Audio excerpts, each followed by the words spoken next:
ঈসা বললেন, পিতা, যদি তোমার অভিমত হয় আমার কাছ থেকে এই পানপত্র দূর করো, তবু আমার ইচ্ছা নয়, তোমার ইচ্ছা পূর্ণ হোক। লূক 22 অধ্যায় 42 পদ।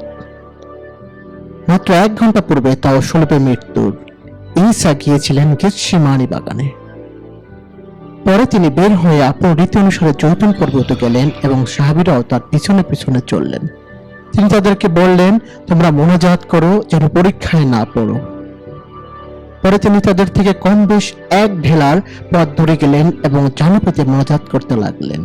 বললেন, পিতা, যদি তোমার অভিমত হয় আমার কাছ থেকে এই পানপত্র দূর করো, তবু আমার ইচ্ছা নয়, তোমার ইচ্ছা পূর্ণ হোক। এটি ছিল একমাত্র পুত্রের অনুরোধ যা আল্লাহ একবারই প্রত্যাখ্যান করেছিলেন।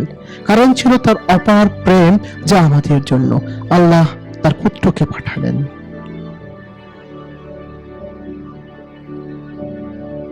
সেই লাইনের লেখাগুলো ঈসার সরাসরি কথা, যা অমূল্য, শক্তিশালী, কার্যকারী। www.watchitforme.com ভিজিট করুন প্রশ্ন, নাজাত এবং প্রার্থনার জন্য।